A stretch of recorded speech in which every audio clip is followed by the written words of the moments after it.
Hello. Hello. आवाज़ आ रही? चलिए।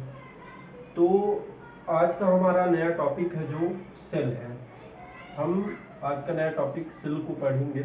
सेल क्या होता है, बैटरी क्या होती है, हम इसी को देखेंगे। ठीक है। तो ये हमारा एक, मैं इसमें कांच का पात्र लेता हूँ। ठीक है, एक कांच का ये हमारा पात्र है। देखते हैं, जैसे देखते हैं हम कि एक ये कांच का पात्र है। ठीक है।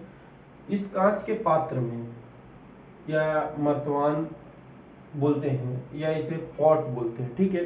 तो इस कांच के पात्र में, ठीक है, हम क्या करते हैं कि धातु के दो इलेक्ट्रोड, धातु की ये दो इलेक्ट्रोड है, ये हमारे क्या है, ये धातु के दो इलेक्ट्रोड है। ठीक है, ये धातु के दो इलेक्ट्रोड लिया। ठीक है, और इसमें हम आसुत जल मतलब डिस्टिल वाटर को डालते हैं, और डिस्टिल वाटर को डालते हैं, और उसमें धातु के दो इलेक्ट्रोड को डुबाते हैं उसमें। ठीक है, धातु के दो इलेक्ट्रोड को जब डुबाते हैं तो इसमें क्या देखते हैं कि जब हम इन इलेक्ट्रोड पे, जब हम इस इलेक्ट्रोड पे क्या है कि विभवांतर देते हैं, मतलब सप्लाई या वोल्टेज देते हैं, विभवांतर देते हैं, तो इस पे क्या होता है कि करंट जो हमारा होता है, इस आसुत जल पे हमारा करंट क्या होता है, प्रवाहित नहीं होता है।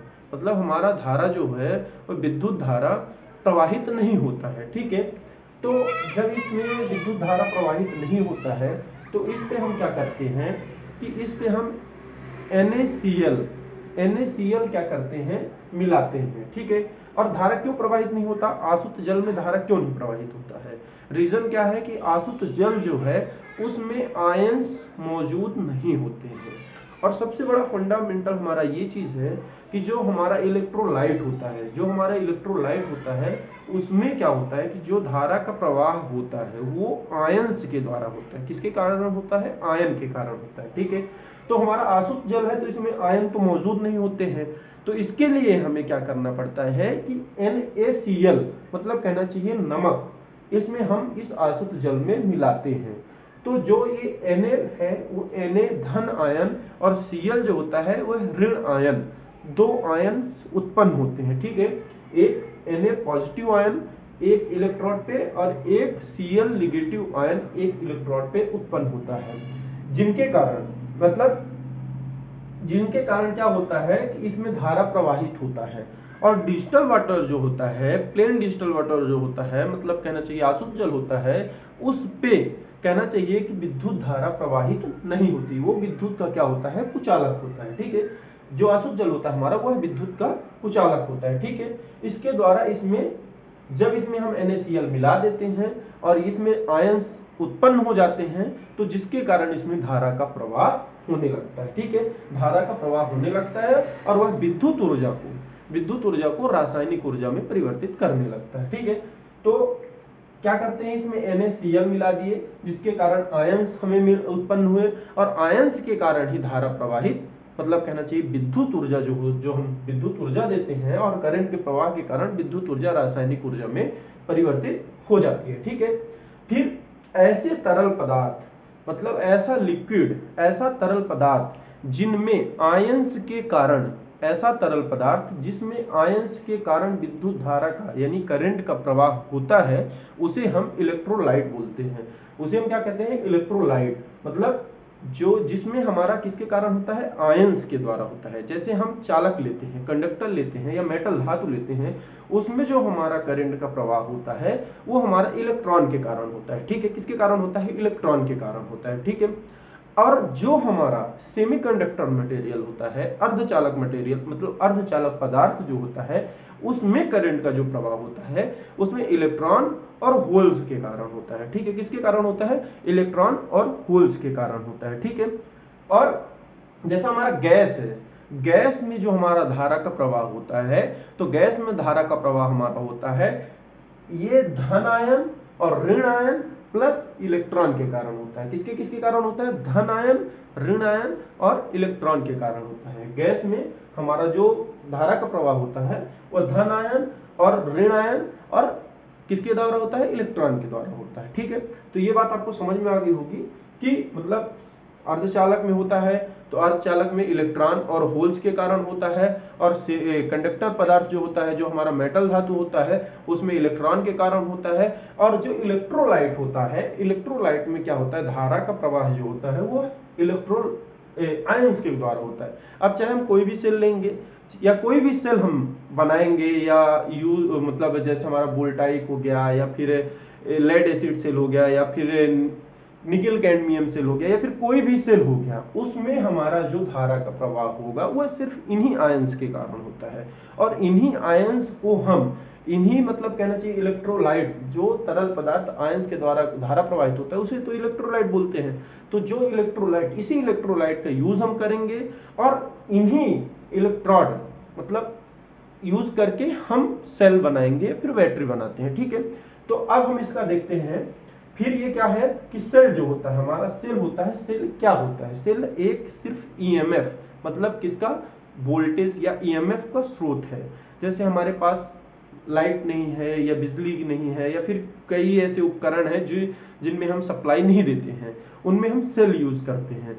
जैसे हमारा घड़ी हो गया और रिमोट हो गया, इन पे हम क्या करते हैं, यूज करते हैं, सेल यूज करते हैं। ठीक है, तो सेल जो होता है, सेल एक ईएमएफ का स्रोत है, सेल ईएमएफ का स्रोत है। ये क्या करता है, यह रासायनिक ऊर्जा को, जो हमारा रासायनिक ऊर्जा है, इसको विद्युत ऊर्जा में कन्वर्ट करता है, यानी परिवर्तित करता है। ठीक है, यह रासायनिक ऊर्जा को विद्युत ऊर्जा में परिवर्तित करता है। ठीक है, सेल की ईएमएफ, सेल की जो ईएमएफ होती है, यह विद्युत अपघट्य मतलब इलेक्ट्रोलाइट व पदार्थ की व इलेक्ट्रॉड, विद्युत अपघट्य व इलेक्ट्रॉड के पदार्थ मतलब जो विद्युत अपघट्य है और जो ये हम इलेक्ट्रॉड लिए हैं, इसके पदार्थ की प्रकृति पर निर्भर करता है।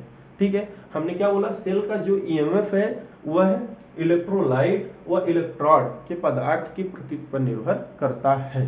ठीक है, तो हम देखेंगे सेल अब ये किस पर निर्भर करता है, इसके पदार्थ और मतलब इलेक्ट्रॉड जो है और इलेक्ट्रोलाइट, इनके पदार्थ की प्रकृति पर निर्भर करता है। ठीक है, ना कि क्या है कि सेल का जैसे हम ये प्लेट जो है इलेक्ट्रॉड, इसके क्षेत्रफल को हम बढ़ा दें, तो यदि सोचे कि इसका मतलब कहना चाहिए यदि सेल का हम प्लेट को आकार को या इलेक्ट्रॉड के आकार को हम इसको बढ़ा दें, तो इससे हमारा ईएमएफ बढ़ता नहीं है, इससे हमारा ईएमएफ बढ़ता नहीं है। ठीक है, सेल का इलेक्ट्रॉड जो होता है, इलेक्ट्रॉड के क्षेत्रफल को बढ़ाने से ईएमएफ में वृद्धि, ईएमएफ में परिवर्तन नहीं होता है। ठीक है, बल्कि सेल का जो होता है क्षमता, क्षमता मतलब बोलने का, ज्यादा समय तक ज्यादा करंट प्रवाहित कर पाता है। ठीक है, इसमें मतलब कहने का मतलब हमारा ये है, तात्पर्य हमारा ये है कि सेल का जो इलेक्ट्रॉड होता है, जो सेल में इलेक्ट्रॉड लगे होते हैं, उनका क्षेत्रफल बढ़ाने से इसके ईएमएफ में कोई परिवर्तन नहीं होता है, ईएमएफ में कोई परिवर्तन नहीं होता है, बल्कि यह ज्यादा समय तक ज्यादा करंट को प्रवाहित कर सकता है। ये हमारा फंडामेंटल देख लिए। अब हमारा होता है सेल का वर्गीकरण। सेल का वर्गीकरण जो होता है हमारा, सेल का वर्गीकरण दो प्रकार से होता है, एक होता है प्राइमरी सेल, एक होता है सेकेंडरी सेल। ठीक है, मतलब प्राथमिक सेल और द्वितीयक सेल। ठीक है, तो हम प्राथमिक सेल देखेंगे और द्वितीयक सेल देखेंगे। ठीक है, प्राथमिक सेल जो होता है ये हमारा प्राइमरी सेल है। प्राथमिक सेल जो होता है नॉन रिवर्सिबल होता है। क्या होता है, नॉन रिवर्सिबल होता है। ठीक है, यह क्रियाशील, जैसे सेल हमारा क्या रहता है, क्रियाशील है। ठीक है, क्रियाशील, फिर ये क्रियाहीन मतलब इसको हमने यूज कर लिया, अब इसको यूज करने के बाद फिर से यह क्रियाशील मतलब उपयोग में नहीं लाया जा सकता। ठीक है, ये प्राथमिक सेल है, सिर्फ इसे हम एक बार यूज करते हैं। ठीक है, दोबारा हम इसे यूज नहीं करते हैं। ठीक है, ये नॉन रिवर्सिबल सेल होता है। ठीक है, इनका उपयोग जो प्राथमिक सेल है, अब क्या है कि इनका भी उपयोग रहता है। इनका उपयोग जो होता है कि निम्न वोल्टेज मतलब निम्न मान के धारा, वोल्टेज बोल रहा हूं, निम्न मान के धारा को लंबे समय तक, लंबे मतलब अधिक समय तक उपयोग करने यानी समय तक प्राप्त करने के लिए करते हैं। ठीक है, लंबे समय तक प्राप्त, निम्न मान की धारा को लंबे समय तक प्राप्त करने के लिए हम प्राथमिक सेल का उपयोग करते हैं। ठीक है, अब प्राथमिक सेल में जो हमारा होता है, प्राथमिक सेल में कई प्रकार के प्राथमिक सेल प्राइमरी सेल में आते हैं। जैसे हमारा हो गया वोल्टाइक सेल हो गया, ठीक है, डेनियल सेल हो गया, लेक्लांसी सेल हो गया, शुष्क सेल हो गया, जिंक क्लोराइड सेल हो गया, ठीक है, और एक धातु वायु सेल हो गया। ठीक है, धातु वायु मेटल एयर सेल हो गया। ठीक है, तो ये हमारे क्या हो गया, प्राइमरी सेल हो गया। ठीक है, अब हम देखेंगे सेकेंडरी सेल। सेकंड नंबर पे क्या आता है, सेकेंडरी सेल। तो ऐसे सेल मतलब जो अभी हमने यहाँ पे रिवर्सिबल बोला था, मतलब कहना चाहिए कि ये नॉन मतलब अनुत्क्रमणीय, नॉन रिवर्सिबल मतलब अनुत्क्रमणीय होते हैं। ठीक है, प्राथमिक सेल कैसे होते हैं, अनुत्क्रमणीय होते हैं। ये क्वेश्चन पूछा जाता है, प्राइमरी सेल कैसे होते हैं, वो अनुत्क्रमणीय नॉन रिवर्सिबल होते हैं। ठीक है, और जो ये सेकेंडरी सेल होता है हमारा, यह उत्क्रमणीय सेल होता है। उत्क्रमणीय सेल कहने का मतलब रिवर्सिबल, इनको एक बार क्रियाशील जैसे सेल है उसको उपयोग करने के बाद इन्हें हम पुनः उपयोग में ला सकते हैं। ये हमारा क्या होता है, रिवर्सिबल होता है। ठीक है, मतलब उत्क्रमणीय होता है। ठीक है, फिर इसके बाद हम देखेंगे कि सेकेंडरी सेल में हमारा आ गया। अब सेकेंडरी सेल जो होता है, यह इनका उपयोग जो होता है हाई वैल्यू के, मतलब हाई वैल्यू के करंट को प्राप्त करने के लिए हमें सेकेंडरी सेल का उपयोग किया जाता है। प्राथमिक सेल का मैंने बताया कि कम मतलब कहना चाहिए कम मान के, मतलब निम्न मान के धारा को लंबे समय तक प्राप्त करने के लिए प्राइमरी सेल का उपयोग किया जाता है, और हाई वैल्यू के करंट प्राप्त करने के लिए हमें सेकेंडरी सेल का उपयोग किया जाता है। ठीक है, अब इसका भी वर्गीकरण देखेंगे। तो इसका वर्गीकरण देखेंगे तो एक होता है lead acid cell, lead acid cell हो गया। फिर दूसरा हो गया निकिल कैडमियम सेल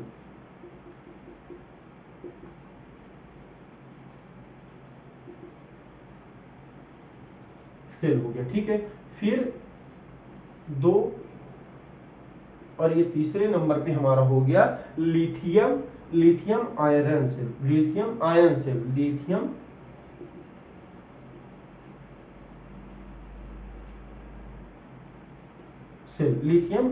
हो गया। ठीक है, तो ये सेकेंडरी सेल में हम 3 सेल देखेंगे।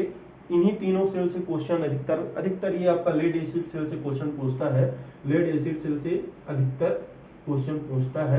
और होते तो कई प्रकार के हैं, अनेक प्रकार की सेकेंडरी सेल भी होती हैं, लेकिन हम इन्हीं 3 सेल को डिफाइन करेंगे, मतलब इन्हीं 3 सेल को पढ़ेंगे। ठीक है, तो अब हमारा जो होता है क्लासिफिकेशन ऑफ सेकेंडरी सेल, मतलब कहना चाहिए सेलों की मतलब द्वितीयक सेल उपयोग के आधार पर, मतलब उपयोग के आधार पर इनका वर्गीकरण। ठीक है, उपयोग के आधार पर निम्न प्रकार से वर्गीकृत किया गया। ठीक है, तो क्लासिफिकेशन ऑफ क्या हो गया, सेकेंडरी सेल। ठीक है,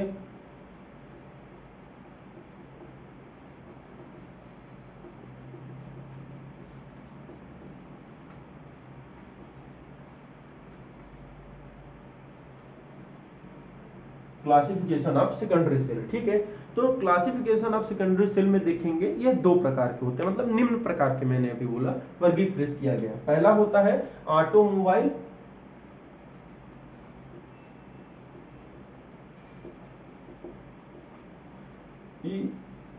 एंड SLI का मतलब होता है स्टार्टिंग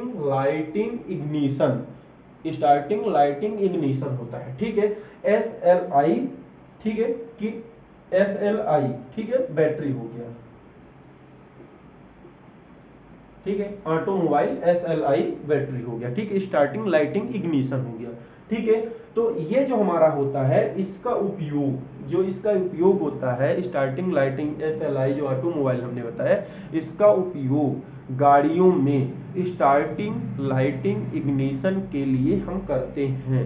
ठीक है, लाइटिंग का हो गया, और स्टार्टिंग का मतलब स्टार्ट करने के लिए, लाइटिंग मतलब लाइट के लिए, इग्निशन मतलब चालू करने के लिए। उसको इग्निशन आप देखते होंगे कि गाड़ियों में प्लग लगा रहता है, वो इग्निशन के लिए ही लगा रहता है। ठीक है, तो इसका स्टार्टिंग लाइटिंग और इग्निशन के लिए हम इसका उपयोग गाड़ियों में करते हैं। ठीक है, किया जाता है। इसमें कौन कौन सी बैटरी उपयोग की जाती है, एक लेड एसिड बैटरी उपयोग की जाती है, और एक निकिल कैडमियम बैटरी उपयोग की जाती है। एक लेड एसिड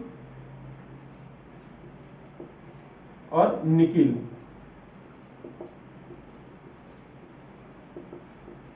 निकिल कैडमियम, ठीक है, लेड एसिड और निकिल कैडमियम यूज की जाती है, ठीक, दो बैटरी यूज की जाती है स्टार्टिंग लाइटिंग इग्निशन के लिए। एक लेड एसिड बैटरी यूज की जाती है और एक निकिल कैडमियम यूज की जाती है, ठीक है। और दूसरा क्या होता है, एक तो हमने ये देख लिया, और दूसरा जो हमारा होता है, यहाँ पे लिख लेते हैं, दूसरा जो हमारा होता है कि व्हीकल ट्रैक्शन, मतलब ट्रैक्शन बैटरी, ठीक है। तो ये हम देखेंगे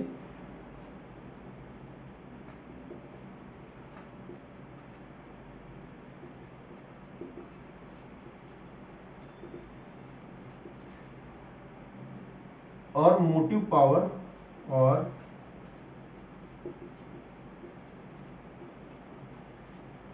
पावर इंडस्ट्रियल बैटरी।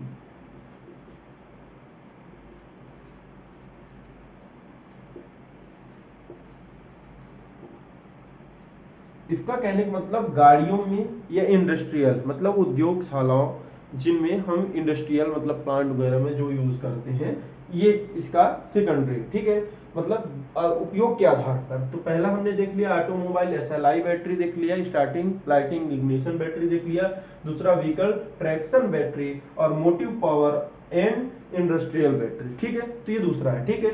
तो इन बैटरी का उपयोग, इस बैटरी का जो उपयोग करते हैं, इसमें क्या करते हैं, गाड़ियों को चलाने हेतु, ये काहे के लिए, ये सिर्फ स्टार्टिंग मतलब स्टार्ट करने के लिए, लाइट के लिए, और इग्निशन सिर्फ चालू करने के लिए हम इसका उपयोग करते हैं ऑटोमोबाइल का। और जो ये हम बैटरी यूज करते हैं, ये गाड़ियों को चलाने के लिए विद्युत स्रोत के रूप में, मतलब गाड़ियों को चलाने के लिए विद्युत सप्लाई के रूप में हम इसे उपयोग करते हैं, ठीक है। तो हमने ये सेकेंडरी सेल देखा, ठीक है। इनमें lead acid battery, nickel iron battery या सिल्वर जिंक बैटरी उपयोग करते हैं, ठीक है, या सिल्वर जिंक बैटरी का उपयोग करते हैं, ठीक है। लेकिन विद्युत गाड़ियों के लिए उच्च तापक्रम में, यानी विद्युत गाड़ियों में उच्च तापक्रम पर कार्य करने के लिए, उच्च तापक्रम पर कार्य करने वाली बैटरी, जैसे सोडियम सल्फर हो गया, क्या हो गया, सोडियम सल्फर हो गया, ठीक है, और लिथियम आयरन सल्फाइड का उपयोग करते हैं, ठीक है। उच्च तापक्रम में गाड़ियों के लिए चलाने के हेतु, गाड़ियों के लिए उच्च तापक्रम कार्य करने वाली बैटरी, जैसे हमारी सोडियम सल्फर हो गया, लिथियम आयरन सल्फाइड आदि का उपयोग हम करते हैं, ठीक है। तो ये हमने उपयोग के आधार पर हमने देख लिया, ठीक है। अब हमारा होता है, हम चालू करेंगे लेड एसिड बैटरी। अभी तो आपने खूब सुना होगा लेड एसिड बैटरी, इसमें भी लेड एसिड और इसमें भी लेड एसिड, ठीक है। तो अब हम लेड एसिड बैटरी क्या होता है उसे देखेंगे। लेड एसिड बैटरी क्या होता है, सीसा संचायक, लेड मतलब सीसा और बैटरी मतलब संचायक, लेड एसिड मतलब संचायक होता है, ठीक है। अब हम लेड एसिड सेल देखेंगे, ठीक है।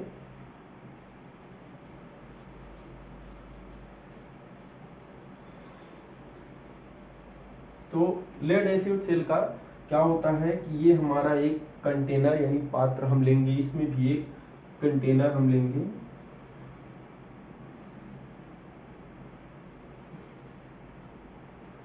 ये कंटेनर हम ले लेंगे, ठीक है।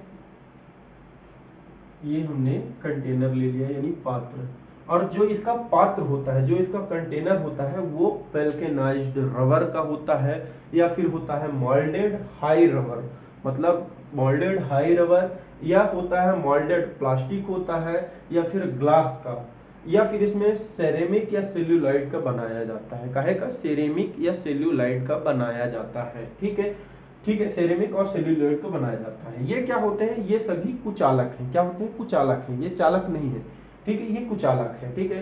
तो हम काहे काहे का, ये कंटेनर, ये इसे बोलते हैं हम पात्र, ये पात्र हमने बना दिया है सेल्यूलाइड का या सेरामिक का, ठीक है। ये कुचालक होते हैं, या मोल्डेड हाई रबर का हो गया, या मोल्डेड प्लास्टिक का हो गया, वेल्केनाइज्ड रबर का हो गया, या ग्लास, इनका हम ये कंटेनर, ये पात्र बनाते हैं, ठीक है।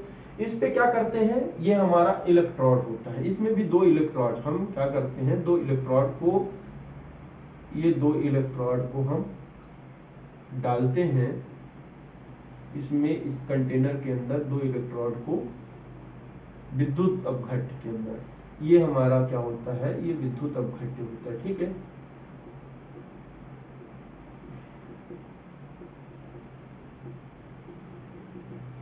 ये हमारा विद्युत अपघट्य होता है, ठीक है, ये हमारा विद्युत अपघट्य होता है। ये हमने यहाँ पे एक स्रोत बल्ब लगा दिया, ठीक है।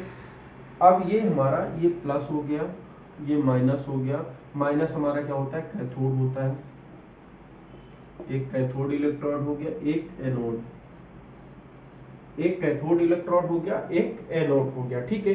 तो इसका जो होता है एक्टिव मटेरियल, इसमें जो एक्टिव मटेरियल यूज करते हैं, तो हम इसके एनोड में लेड पेरोक्साइड मतलब PbO2 का उपयोग करते हैं, ठीक है। जो इसका कैथोड मतलब इलेक्ट्रोड में जो हम इसका एनोड इलेक्ट्रोड बनाते हैं वह लेड पेरोक्साइड PbO2 का हम बनाते हैं, ठीक है। काहे का, PbO2 का, ठीक है। और ये जो कैथोड होता है इसका इलेक्ट्रोड जो होता है वह स्पंज लेड का, कहे का स्पंज लेड का बनाते हैं। ये Pb का मतलब स्पंज लेड का बनाते हैं, ठीक है। और ये काहे का बनाते हैं, ये PbO2 का बनाते हैं, ठीक है। लेड पेरोक्साइड ठीक है, लेड पेरोक्साइड का ये बनाते हैं, ठीक है। जो इसकी प्लेट का रंग होता है, ठीक है, प्लेट का रंग किसके आधार पर वर्णन किया गया, चार्ज और डिस्चार्ज, ठीक है। चार्ज में दूसरा कलर रहता है और डिस्चार्ज में दूसरा कलर रहता है, ठीक है। तो लेड पेरोक्साइड फुल चार्ज में जो हम इसका देखेंगे, तो फुल चार्ज में क्या होता है, चॉकलेटी ब्राउन। फुल चार्ज में ये होता है चॉकलेटी ब्राउन। और फुल डिस्चार्ज में जो इसका होता है सफेद होता है। क्या होता है, सफेद होता है, ठीक है। और जो स्पंज लेड का जो इलेक्ट्रोड बना होता है, ये जो होता है इसका प्लेट का रंग जो होता है, यह फुल चार्ज में जो इसका ग्रे कलर का होता है, किसका होता है, ग्रे कलर का होता है। ये होता है ग्रे कलर का। फुल चार्ज में इसका क्या होता है, ग्रे कलर का होता है। और फुल डिस्चार्ज में इसका कलर भी क्या होता है, व्हाइट होता है, मतलब सफेद होता है। दोनों का कलर सेम है। इसमें याद करने में आपको आसानी भी होगी। क्या है कि इसमें दो इलेक्ट्रोड यूज करते हैं, एक एनोड होता है, एक कैथोड होता है। एनोड जो इलेक्ट्रोड होता है उसमें लेड पेरोक्साइड PbO2 उपयोग करते हैं, और जो कैथोड होता है उसमें स्पंज लेड Pb का उपयोग करते हैं, ठीक है। यह फुल चार्ज में चॉकलेटी ब्राउन होता है, फुल डिस्चार्ज में सफेद होता है, और यह फुल चार्ज में ग्रे कलर का होता है, एनोड कैथोड का जो होता है, और फुल डिस्चार्ज में सफेद होता है। मतलब डिस्चार्ज कंडीशन में दोनों का कलर सेम रहेगा, सफेद रहेगा, ठीक है। तो ये हमने देखा इसका, ठीक है।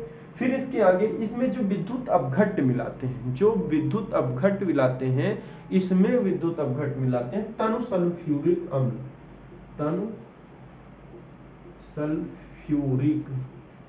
अम्ल। ये हम विद्युत अपघट्य के रूप में यूज करते हैं। काहे के रूप में यूज करते हैं, विद्युत अपघट्य के रूप में उपयोग करते हैं, ठीक है। ये हम विद्युत अपघट्य का के रूप में उपयोग करते हैं, ठीक है। तन सल्फ्यूरिक अम्ल H2SO4। तो जो H2 होता है, H2 ये धन आयन होता है, ठीक है। और SO4 जो होता है यह ऋण आयन होता है। क्या होता है, यह ऋण आयन होता है, ठीक है। H2 होता है जो धन आयन होता है। अभी हमने आपको बताया था कि इलेक्ट्रोलाइट पे जो हमारा धारा का प्रवाह होता है इन्हीं आयनों के कारण होता है।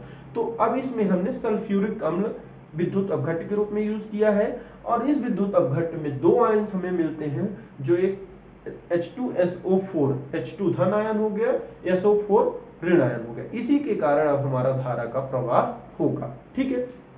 अब क्या होता है, इसका जो विशिष्ट गुरुत्व होता है, ठीक है, स्पेसिफिक ग्रेविटी बोलते हैं इसे हम। विशिष्ट गुरुत्व जो होता है ये भी हम देखेंगे, ये फुल चार्ज में विशिष्ट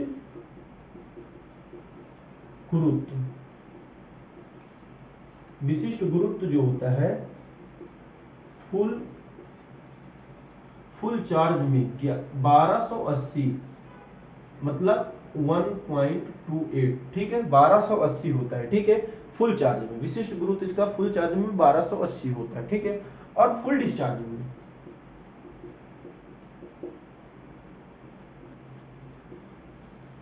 1180, ठीक, 1.18 होता है, ठीक है, 1.18 होता है। तो ये क्वेश्चन आता है कि लेड एसिड फिल्म का विशिष्ट गुरुत्व फुल चार्ज में कितना होता है, 1280, 1.28 होता है, या फुल डिस्चार्ज में क्या होता है, 1180, 1.18 होता है। इसको हमें याद रखना है, ठीक है, ये मोस्ट है, इसे हमें याद रखना है, ठीक है। अब क्या होता है कि अभी हमने इतना ये आपको वर्गीकरण इसका दिखाया, ठीक है। अब ये है एक्टिव मटेरियल, इसमें अब हम पार्ट बाय पार्ट हम आपको दिखाते जाएंगे। जो एक्टिव मटेरियल होता है मतलब सक्रिय पदार्थ, क्या होता है, सक्रिय पदार्थ,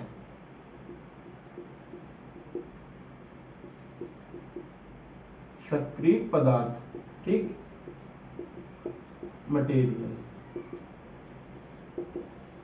एक्टिव मटेरियल। एक्टिव मटेरियल के रूप में हम क्या करते हैं, एनोड, एनोड अभी हमने आपको बताया, एनोड में lead peroxide,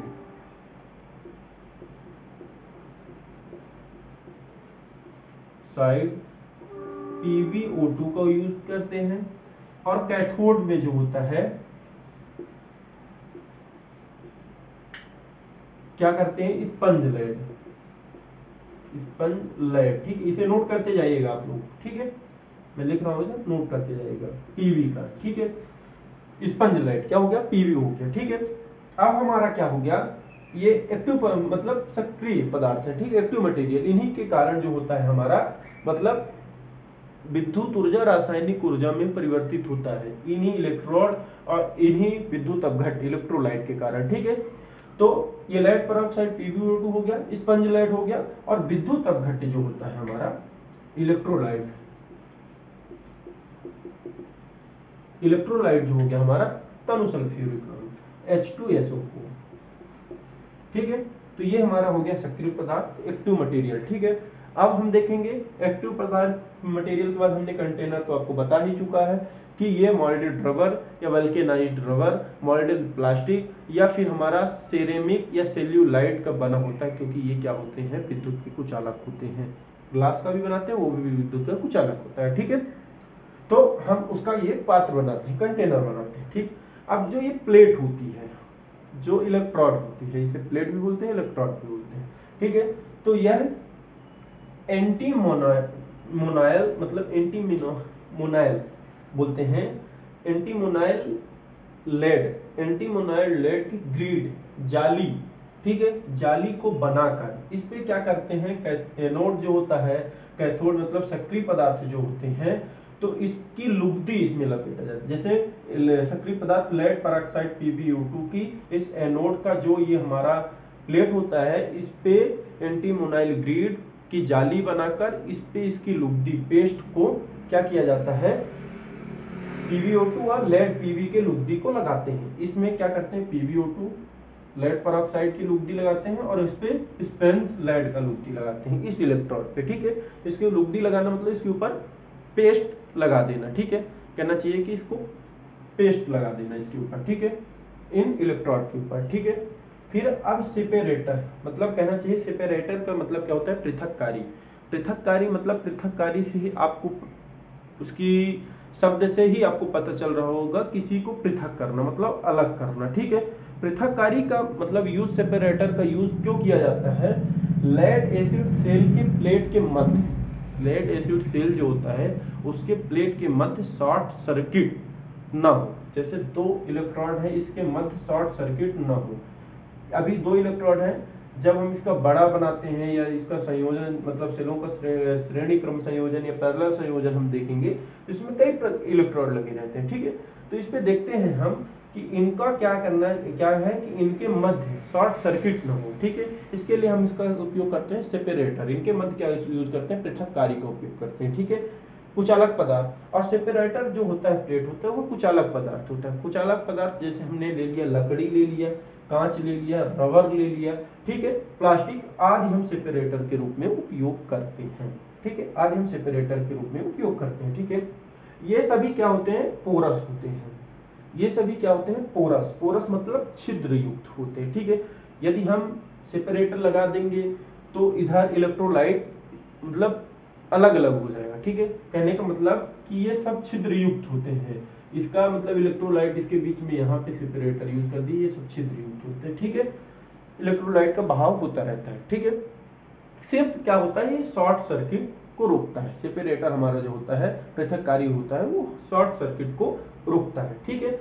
lead acid cell में ऋणात्मक प्लेट की संख्या, जो हमारी ऋणात्मक प्लेट की संख्या होती है, कहने का मतलब कैथोड जो होता है इसमें ऋणात्मक, lead acid cell most term है, ठीक है। तो लेड एसिड सेल में जो हमारा ऋणात्मक प्लेट की संख्या है वह धनात्मक प्लेट की संख्या, ऋणात्मक प्लेट की संख्या क्या होती है, धनात्मक प्लेट की संख्या से अधिक होती है। यह कहने का मतलब ऋणात्मक प्लेट की संख्या अधिक होती है, ठीक है। यह धनात्मक प्लेट संख्या से कितनी अधिक होती है, एक ज्यादा, सिर्फ एक। मतलब यदि 3 हम किसका यूज किए हैं, यदि हम धनात्मक प्लेट का यूज किए हैं तो हम ऋणात्मक प्लेट की संख्या 4 रखेंगे, ठीक है, एक ज्यादा रखेंगे। धनात्मक प्लेट की संख्या से एक हम ज्यादा रखते हैं, ठीक है। फिर हम देखेंगे टर्मिनल या पोस्ट या पिलर, ठीक है। जैसे हमने बैटरी ये बनाते हैं, ये हमने बैटरी बनाया तो देखते होंगे कि ये होता है, यहाँ इसके अंदर इलेक्ट्रोलाइट होता है। ये टर्मिनल या पोस्ट, इन्हीं को बोलते हैं टर्मिनल या पोस्ट पिलर, ठीक है।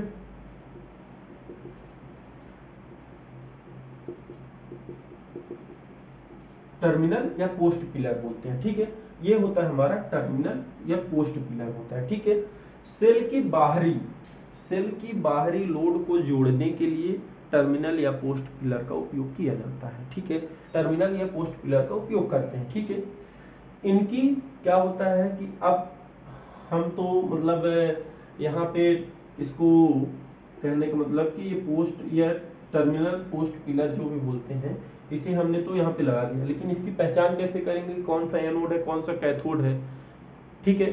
तो इसके लिए हम क्या करते हैं कि ध्रुवता को पहचान करने के लिए ऋणात्मक टर्मिनल का व्यास क्या करते हैं, कम रखते हैं। ऋणात्मक टर्मिनल का व्यास क्या करते हैं, कम रखते हैं। जैसे ये हमारा हो गया, ये हमारा हो गया, ये हमारा हो गया एनोड और ये कैथोड। तो ये ऋणात्मक प्लेट जो है ये धनात्मक हो गया, एनोड धनात्मक हो गया, कैथोड ऋणात्मक हो गया। तो हमें कैथोड का जो होता है व्यास वो हमें कम रखते हैं, ठीक है। ये हम पहचान करने के लिए सिर्फ, और कोई रीजन नहीं, सिर्फ पहचान करने के लिए इसका व्यास कम रखा जाता है, ठीक है। अब वेंट प्लग या फिलर कैप क्या होता है, ठीक है। देखेंगे वेंट प्लग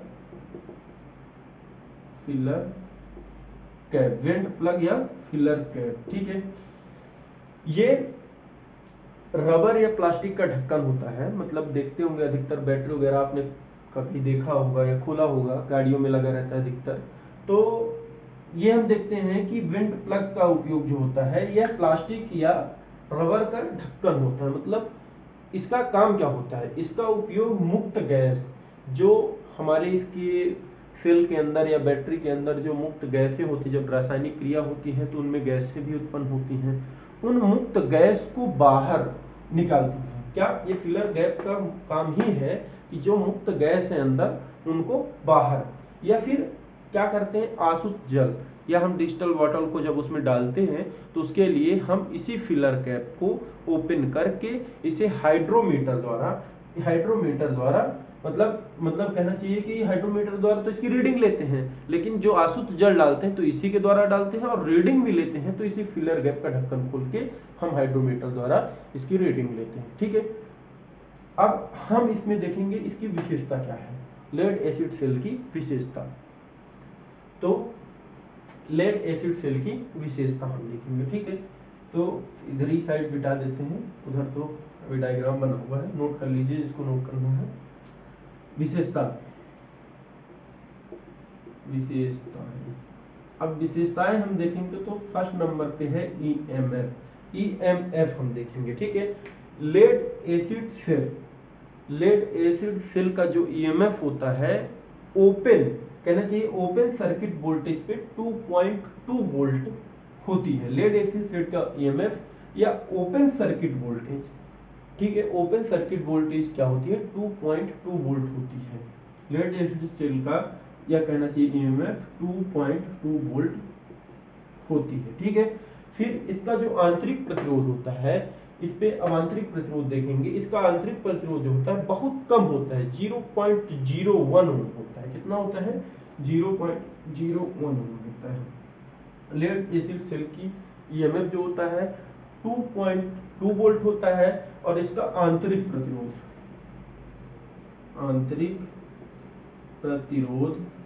क्या होता है 0.01 ओम होता है। ठीक है, अब होता है यह विद्युत अपघट्ट के विशिष्ट गुरुत्व, जो इसका आंतरिक प्रतिरोध है वह विद्युत अपघट्ट के विशिष्ट गुरुत्व, प्लेटों के मध्य की दूरी, जो ये इलेक्ट्रोड लगे हैं इनके प्लेटों की मध्य की दूरी, प्लेट का क्षेत्रफल और तापक्रम पर निर्भर करता है। किस किस पे डिपेंड करता है, विद्युत अपघट्ट के विशिष्ट गुरुत्व। ये जो हमारा है विद्युत अपघट्ट का विशिष्ट गुरुत्व है, ये हो गया, प्लेट के मध्य का दूरी हो गया, प्लेट का क्षेत्रफल हो गया, और तथा तापक्रम पर निर्भर करता है।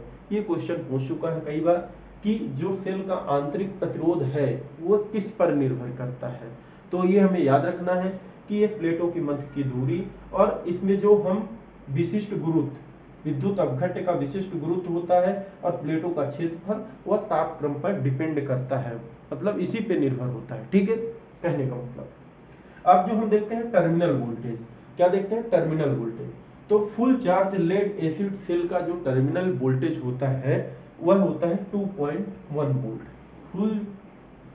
फुल चार्ज लेड सेल का टर्मिनल वोल्टेज 2.1 वोल्ट होता है। कितना होता है 2.1 वोल्ट होता है। ठीक है, लेड एसिड सेल का full charge lead acid cell का टर्मिनल वोल्टेज जो होता है वह 2.1 वोल्ट होता है। ठीक है, हमने ये देखा। अब हम देखेंगे सेल की क्षमता, कैपेसिटी देखेंगे, सेल की क्षमता देखेंगे। ठीक है, सेल की क्षमता क्या है, Q बराबर आई टी। ठीक है, इसका Q बराबर क्या होता है IT होता है। ठीक है, इसका मतलब कहना चाहिए विद्युतिक राशि जो होता है Q बराबर IT सेल की क्षमता कहलाती है। ठीक है, इसे एम्पियर हावर, I मतलब एम्पियर, धारा किससे ज्ञात करते हैं एम्पियर से। ठीक है, और T हावर, इसका एम्पियर हावर्स में इसे व्यक्त करते हैं। किसमें करते हैं एम्पियर हावर्स में व्यक्त करते हैं। ठीक है, और लेड एसिड की टर्मिनल वोल्टेज जो होती है, लेड एसिड सेल का टर्मिनल वोल्टेज जो होता है वह 1.8 वोल्ट होने तक, उसमें लेड एसिड सेल की टर्मिनल वोल्टेज जो होती है इसमें 1.8 वोल्ट होने तक, इसमें उसके द्वारा दी जाने वाली विद्युतिक राशि सेल की क्षमता कहलाती है। मतलब कहना चाहिए कि जैसे हमने बताया कि टर्मिनल लेड एसिड सेल की टर्मिनल वोल्टेज कितनी होती है 2.1 वोल्ट होती है। ठीक है, लेकिन इसमें क्या बोल रहा है क्षमता, जब हम इसकी देख रहे हैं तो लेड एसिड सेल की 1.8 वोल्ट होने तक, मतलब कहना चाहिए टर्मिनल वोल्टेज जो होता है उसका 1.8 वोल्ट होने तक, उसमें क्या किए है, उसके द्वारा दी जाने वाली विद्युतिक राशि क्या कहलाती है Q बराबर IT, इसे एम्पियर हावर्स में व्यक्त करते हैं, और इसकी क्षमता कहलाती है। सेल की क्या कहलाती है विद्युतिक राशि जो होती है वह इसकी क्षमता कहलाती है। ठीक है, इसे एम्पियर हावर्स मतलब एम्पियर घंटा में व्यक्त करते हैं। ठीक है, अब हम देखेंगे लेड एसिड सेल की एम्पियर हावर्स दक्षता। ठीक है, अब इसको देखेंगे लेड एसिड सेल की एम्पियर हावर्स दक्षता। इसमें देखेंगे लेड एसिड सेल की एम्पियर हावर्स दक्षता। ठीक है, तो इसे हम देखेंगे आगे दक्षता पर, एफिशिएंसी एम्पियर हावर्स। ठीक है, तो ये जो होती है लेड एसिड सेल का एम्पियर हावर दक्षता होती है डिस्चार्जिंग के दौरान, मतलब डिस्चार्जिंग के दौरान प्राप्त एम्पियर हावर्स, मतलब डिस्चार्जिंग के दौरान प्राप्त एम्पियर हावर्स। ठीक है, और चार्जिंग के दौरान प्राप्त एम्पियर हावर, चार्जिंग के दौरान प्राप्त एम्पियर हावर्स, ठीक है। इसमें परसेंटेज लगाएंगे इनटू 100 करेंगे, ठीक है। तो हमने क्या बोला, लेड एसिड सेल की एम्पियर हावर्स दक्षता जो होती है वह डिस्चार्जिंग के दौरान प्राप्त एम्पियर हावर, डिस्चार्जिंग मतलब कितना डिस्चार्ज, जब डिस्चार्ज हुआ उस समय उसका एम्पियर हावर्स, और चार्जिंग के दौरान एम्पियर हावर्स, ठीक है। यानी 1.8 वोल्ट होने तक, ठीक है, डिस्चार्जिंग के दौरान प्राप्त एम्पियर हावर्स, ठीक है। और ये चार्जिंग के दौरान प्राप्त एम्पियर हावर्स इनटू क्या हो गया 100। ये जो होता है हमारा, कहना चाहिए यह 90 से 95, यह जो लेड एसिड सेल की एम्पियर हावर दक्षता होती है वो 19% से 95% होती है। कितनी होती है? 90% से 95% होती है, ठीक है। अब हम देखेंगे लेड एसिड सेल की वाट हावर्स दक्षता। क्या देखेंगे? लेड एसिड सेल की वाट हावर दक्षता, ठीक है। लेड एसिड सेल की वाट हावर दक्षता, ठीक है। लेड एसिड सेल की वाट हावर दक्षता देखेंगे, ठीक है। तो ये जो होता है परसेंटेज, ये इफिशियंसी वाट हावर्स, ये होता है डिस्चार्जिंग के दौरान प्राप्त एम्पियर हावर्स, यही लिखेंगे, ठीक है। डिस्चार्जिंग के दौरान प्राप्त एम्पियर हावर्स और चार्जिंग के दौरान प्राप्त एम्पियर हावर्स इनटू, मतलब डिस्चार्जिंग के दौरान इसका औसत वोल्टेज कितना हुआ, ठीक, इनटू डिस्चार्जिंग के दौरान औसत वोल्टेज, ठीक है, और चार्जिंग के दौरान औसत वोल्टेज, ठीक है, इनटू 100, ठीक है। जो हम वाट आवर्स निकालेंगे लेड एसिड सेल का, तो ये डिस्चार्जिंग के दौरान प्राप्त एम्पियर हावर और चार्जिंग के दौरान प्राप्त एम्पियर हावर, ठीक है, और इनटू डिस्चार्जिंग के दौरान औसत वोल्टेज और चार्जिंग के दौरान औसत वोल्टेज इनटू 100 करेंगे, तो ये इसका लेड एसिड सेल का वाट आवर्स दक्षता हो गया, ठीक है। यह जो होता है 72% से 80% होता है, 72 से 80% होता है, ठीक है। तो हमने देखा लेड एसिड सेल का जो हमारा कहना चाहिए एम्पियर हावर्स दक्षता होता है वो 90 से 95 होता है, और लेड एसिड सेल का जो वाट हावर्स दक्षता होता है वो 72 से 80% होता है, ठीक है। ये मोस्ट क्वेश्चन है, इनको ध्यान से पढ़िएगा, और कई बार पूछे जा चुके हैं ये क्वेश्चन, ठीक है। तो हमने इसका एम्पियर हावर्स दक्षता देख लिया और वाट हावर्स दक्षता देख लिया, ठीक है। अब हम इसमें देखेंगे लेड एसिड जो होता है, लेड एसिड सेल का एम्पियर हावर्स दक्षता जो होता है वह वाट हावर्स दक्षता से 1 से ज्यादा होता है, ठीक है, 1 से ज्यादा होता है। मतलब कहने का मतलब है लेड एसिड सेल का जो एम्पियर हावर्स दक्षता है, एफिशिएंसी है, वह वाट हावर्स एफिशिएंसी से 1 अधिक होता है, मतलब कहना चाहिए 1 से ज्यादा होता है। कहना चाहिए कि लेड एसिड सेल का एम्पियर हावर और वाट हावर जो होता है वह 1 से अधिक होता है, 1 से ज्यादा होता है, ठीक है। यह हावर वाट हावर 1 से ज्यादा होता है, ठीक है। अब हमने देखना है पूर्ण आवेशित होने का संकेत, मतलब लेड एसिड सेल हमारा फुल चार्ज हुआ कि नहीं हुआ, इसका संकेत हम कैसे पता करेंगे। इसका हम पता करेंगे, आगे देखते हैं कैसे पता करेंगे। इसमें भी 2-3 टर्म है, उसको भी देखते हैं।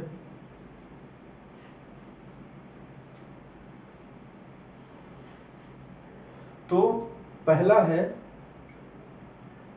लेड एसिड सेल को पूर्ण आवेशित, लेड एसिड सेल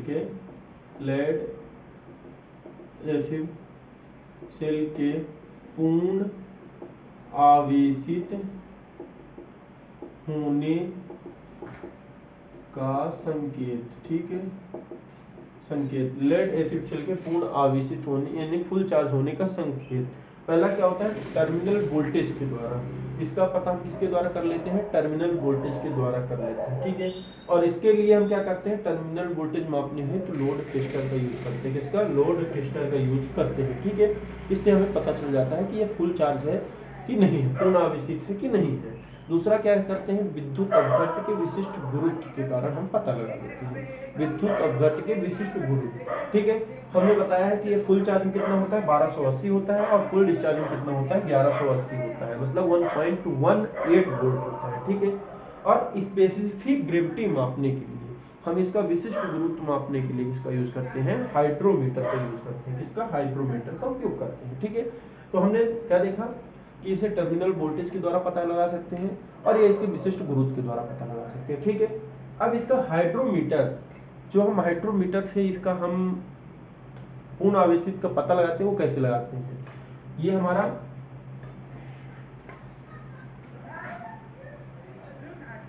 हमारे मान लीजिए कोई बैटरी हो क्या, ठीक, ये इलेक्ट्रोलाइट हो गया, ये हमारा पोस्ट पिलर या फिलर कैप हमने बताया था।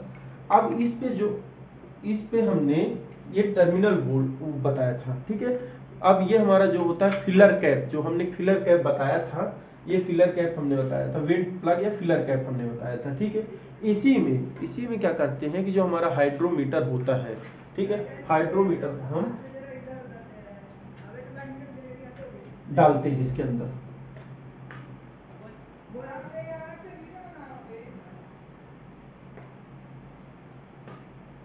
ये हमारा जैसे बचपन में आपने देखा होगा कि जब होता है ना, उसको पंप को करते थे, पंप को दबाएंगे तो ऊपर आ जाता है। ठीक है, पंप को दबाने जैसे बचपन में आपने कभी देखा होगा, जैसे सर्दी खांसी होती थी तो अधिकतर सिरप के बॉटल पे क्या होता था, जो हमारी सिरप आती थी उसके बॉटल के ऊपर कैप लगा होता था, जिसको दबाने से ऊपर आ जाता था। ठीक है, हमने भी देखा है। ठीक है, तो इस पे क्या करते हैं कि ये वही उसी तरह ये हाइड्रोमीटर, ये हमारा क्या है, हाइड्रोमीटर है, हाइड्रोमीटर है। ठीक है, तो हाइड्रोमीटर पे ये 1 2 3, ठीक है,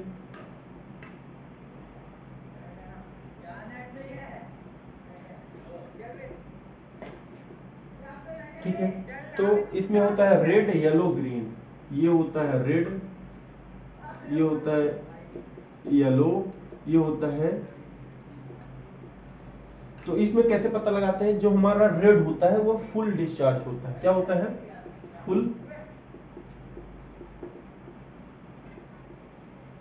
और ये क्या होता है 1/2 चार्ज, मतलब आधा चार्ज है, क्या है, आधा चार्ज, और ये क्या होता है फुल चार्ज।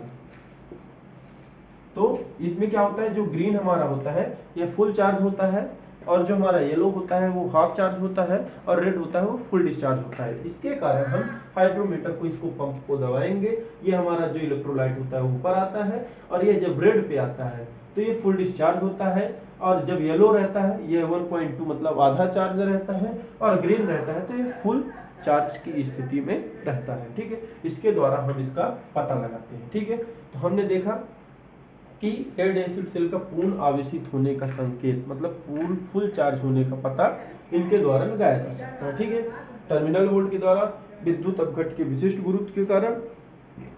अब प्लेट या इलेक्ट्रोड के कलर के द्वारा हम इसे पता लगा सकते हैं कि यह फुल चार्ज है, फुल डिस्चार्ज। हमने आगे बताया था आपको यहाँ पे कि यह जब फुल चार्ज होता है ये चॉकलेटी ब्राउन होता है, और फुल डिस्चार्ज होता है एनोड, जब फुल डिस्चार्ज होता है यह सफेद होता है, और यह फुल चार्ज होता है तो ग्रे होता है, फुल डिस्चार्ज होता है तो व्हाइट। मतलब फुल डिस्चार्ज होने के कंडीशन में दोनों सफेद होंगे, और फुल चार्ज होने की स्थिति में जो होता है, फुल चार्ज की स्थिति में जो होता है तो एनोड चॉकलेटी ब्राउन होता है, और कैथोड जो होता है हमारा ग्रे होता है। ठीक है, यही हमने देखा। ठीक है, तो ये तो हमें याद करने के लिए आसान है कि फुल डिस्चार्ज की स्थिति में सफेद ही होगा। ठीक है, अब हम क्या करेंगे, गैसिंग के द्वारा पता लगाते हैं। गैसिंग के द्वारा कैसे, इसके अंदर मैंने बताया था कि फिलर कैप जो लगाते हैं, ये मुक्त गैस जो इसके अंदर रासायनिक क्रिया होती है तो मुक्त गैस से उत्पन्न होती है, इनको बाहर निकालने के लिए भी फिलर कैप का यूज करते हैं। तो यह गैसिंग के द्वारा भी पता लगाया जा सकता है। ठीक है, जब lead acid cell charging current देते हैं, जब इस पे चार्जिंग करंट देते हैं और वह फुल चार्ज हो जाती है, तो एनोड पर ऑक्सीजन तथा कैथोड पर हाइड्रोजन गैसें मुक्त होती हैं। क्या होती हैं, हाइड्रोजन गैसें मुक्त होती हैं, जिसे गैसिंग कहते हैं, जिसे क्या कहते हैं, गैसिंग कहते हैं। ठीक है, अब क्या कहते हैं गैसिंग, जब लेड एसिड सेल को चार्जिंग करंट, जब लेड एसिड सेल को हम चार्जिंग करंट देते हैं तो उस स्थिति पर वह फुल चार्ज हो जाती है। मतलब जब फुल चार्ज हो जाती है तब क्या होगा, फुल डिस्चार्ज स्थिति में जब फुल चार्ज हो जाएगी उस स्थिति में क्या होगा कि वह एनोड पर ऑक्सीजन और कैथोड पर हाइड्रोजन गैसें मुक्त होती है। आपको ये याद रखना है कि एनोड पर ऑक्सीजन और कैथोड पर हाइड्रोजन गैसें मुक्त होती है। ठीक है, ये फुल चार्ज की स्थिति पे इसके द्वारा पता लगा सकते हैं। जब हमारा एनोड पर ऑक्सीजन और कैथोड पर हाइड्रोजन गैसें मुक्त होंगी तो हमें पता लग जाएगा। ठीक है, तो इससे सेल की पूर्ण चार्ज होने की पता, मतलब इसमें क्या होता है, इसमें सेल का पूर्ण चार्ज होने का पता लगाया जा सकता है। ठीक है, तो ये हो गया। अब इस पे क्या होता है, प्रिकॉशन, मतलब कहना चाहिए सावधानियां क्या होती हैं। लेड एसिड सेल जो होता है इसकी सावधानियां क्या होती हैं। सावधानियां मस्ट होता है, इंपॉर्टेंट होता है। ठीक है, तो इसमें हम सावधानियां देखेंगे क्या होता है। लेड एसिड सेल, जो इसको लेड एसिड सेल है, इसे लंबे समय यानी लंबे अवस्था समय तक डिस्चार्ज नहीं रखना चाहिए, मतलब अधिक समय तक इसे डिस्चार्ज नहीं रखना चाहिए। ठीक है, लेड एसिड सेल को फिर सेल के इलेक्ट्रोड के स्तर को बनाए रखने के लिए इसमें आसुत जल मिलाना चाहिए। क्या होना चाहिए, इसे आसुत जल मिलाते रहना चाहिए इसके संतुलन को बनाए रखने के लिए। ठीक है, फिर हम देखेंगे सेल की चार्जिंग करंट। सेल की चार्जिंग करंट की दर अधिक नहीं होनी चाहिए। जब इसे हम चार्जिंग करते हैं तो इसकी चार्जिंग की करंट की दर अधिक नहीं होना चाहिए। ठीक है, फिर हमारा होता है यह केवल इतनी होनी चाहिए कि इलेक्ट्रोलाइट का टेम्परेचर 40 डिग्री से अधिक नहीं होना चाहिए। ठीक है, अब ये हमें ध्यान रखना है कि जो इसमें चार्जिंग करंट देते हैं,